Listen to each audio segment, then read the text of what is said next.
Olá! Hoje nós temos a segunda parte do nosso estudo sobre o não vim destruir a lei. Mas não podemos deixar de ter em mente a advertência de Pedro. Vamos relembrar.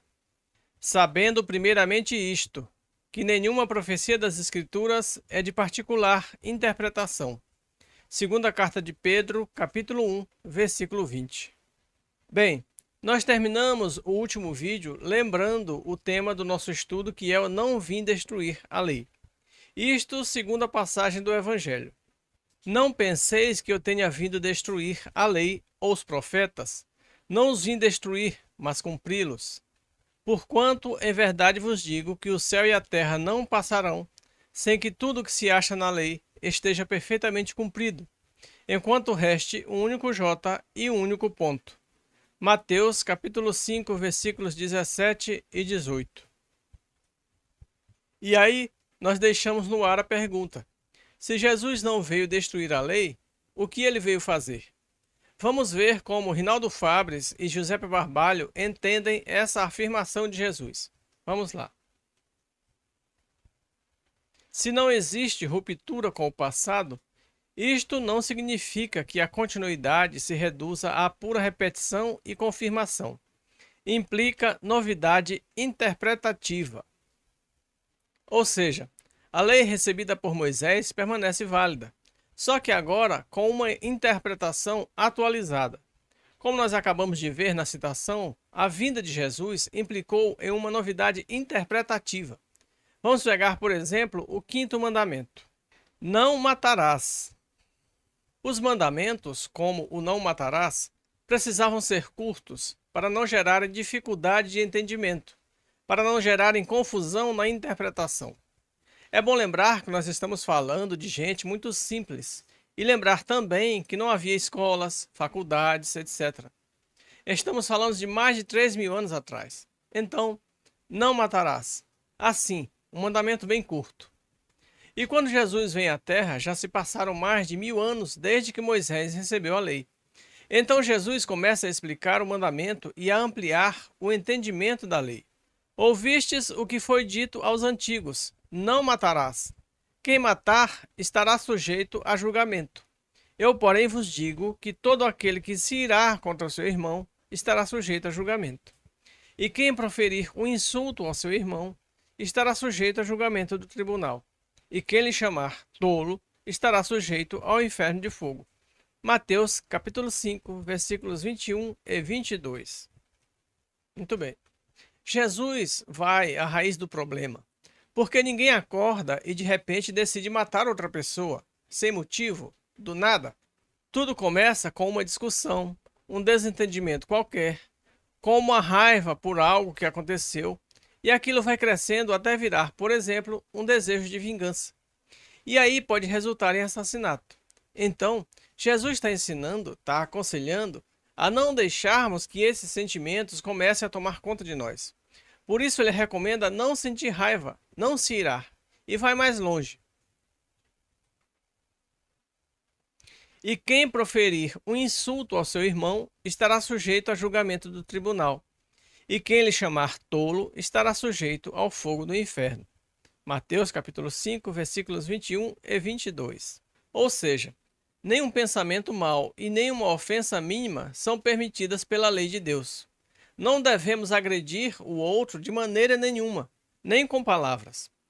Eu sempre digo que Jesus é o máximo. Por falta de uma palavra melhor e para vocês entenderem o que eu penso, vamos usar um termo comum para as pessoas que se destacam intelectualmente.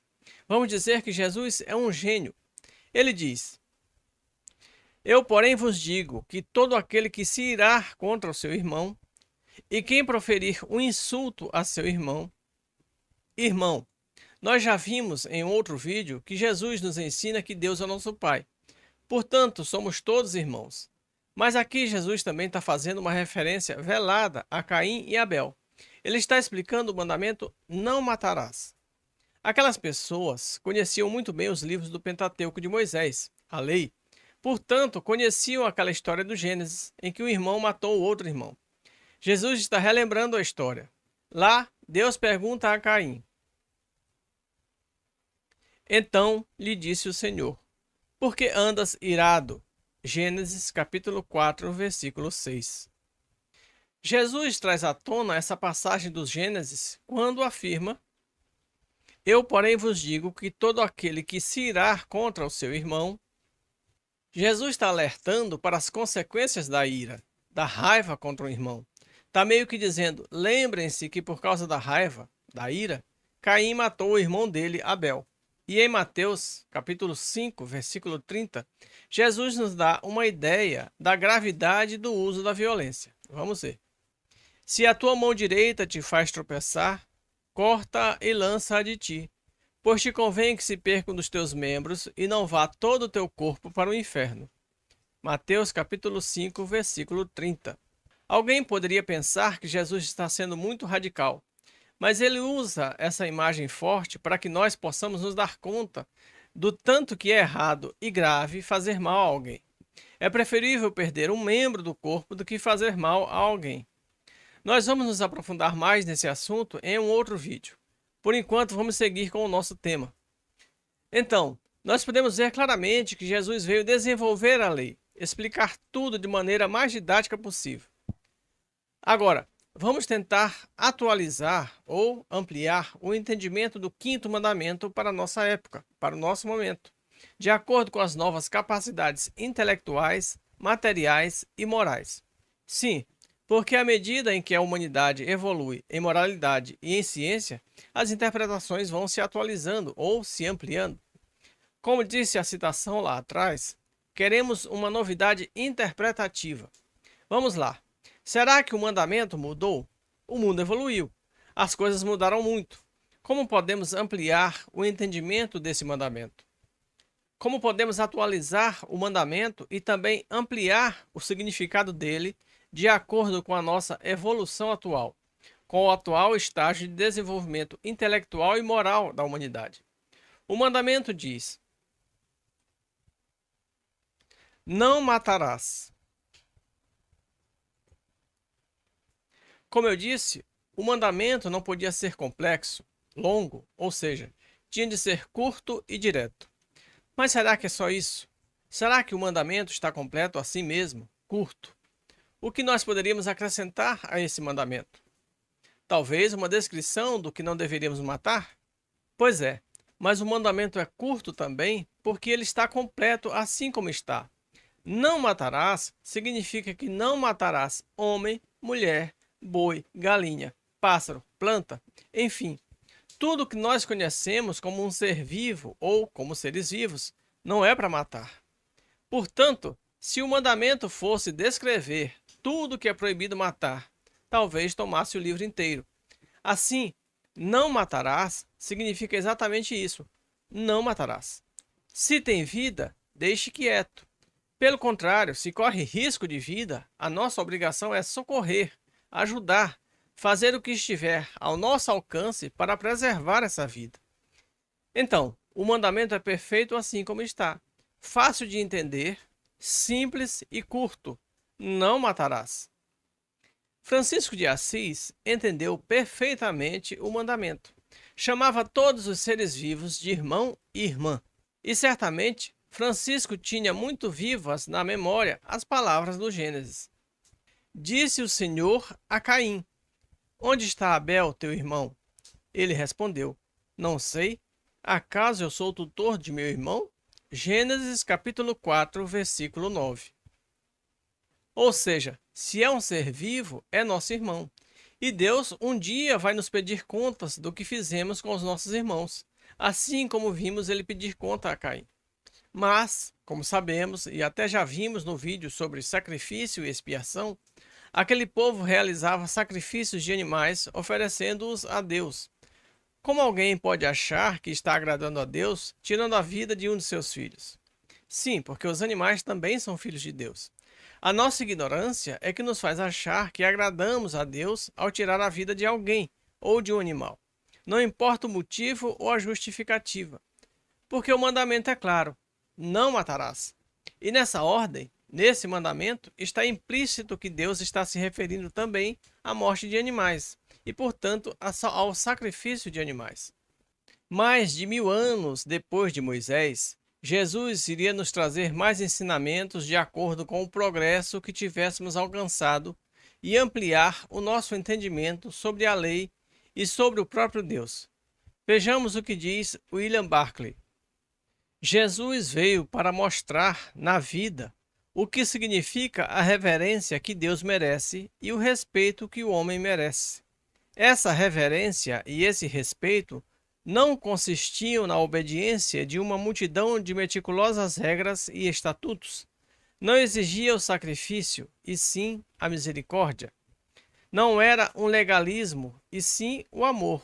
Não era uma série de proibições que estipulavam detalhadamente o que não se devia fazer, e sim uma série breve de mandamentos fundamentais que levavam o crente a modelar sua vida a partir do mandamento positivo, o do amor.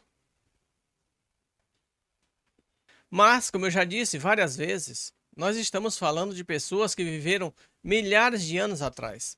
Era um outro mundo, uma outra época, e para aquelas pessoas, só a ideia de um Deus terrível podia impressionar criaturas ignorantes, nas quais ainda pouco desenvolvidos se encontravam o senso moral e o sentimento de uma justiça reta. É evidente que aquele que incluíra entre os seus mandamentos este: não matareis, não causareis dano ao vosso próximo, não poderia contradizer-se, fazendo do extermínio um dever. As leis mosaicas, propriamente ditas, revestiam, pois, um caráter essencialmente transitório. Mas as leis de Deus, recebidas por Moisés, como eu disse, eram lições mínimas que a humanidade podia receber naquele momento da história e da evolução humana. Mas as noções de certo e errado, os princípios da lei de Deus, já estavam lá. Os mandamentos de Deus, dados por intermédio de Moisés, contêm o germe da mais ampla moral cristã. Os comentários da Bíblia, porém, restringiam-lhe o sentido, porque, praticada em toda a sua pureza, não a teriam então compreendido. Mas nem por isso os 10 mandamentos de Deus deixavam de ser como um frontispício brilhante, qual farol destinado a clarear a estrada que a humanidade tinha de percorrer. E William Barclay também concorda que a humanidade precisava receber aquelas noções mínimas sobre as leis de Deus antes da vinda de Jesus. Vamos ver. A lei tinha que existir antes que pudesse vir o Evangelho. Os homens precisavam aprender a diferença entre o bem e o mal. Precisavam dar-se conta de que eram incapazes de satisfazer as exigências da lei e responder aos mandamentos de Deus. Então, está claro que não há uma ruptura da lei. Por isso que Jesus disse que não veio destruir a lei. E, na opinião de Allan Kardec, essa é a lei de todos os tempos e de todos os países, e tem por isso mesmo caráter divino. Jesus, então, veio substituir o legalismo pelo amor. As leis de Deus continuam válidas, mas devem ser ensinadas com amor. É esse, por exemplo, o entendimento do pastor Hernandes Dias Lopes. Vamos ver. Jesus foge do legalismo dos fariseus, que impunham fardos pesados sobre os homens e os atormentava com uma infinidade de regras e preceitos. E, como nós vimos, Jesus diz na passagem do Evangelho que inicia esse vídeo, que não passariam o céu e a terra sem que a lei de Deus fosse cumprida completamente.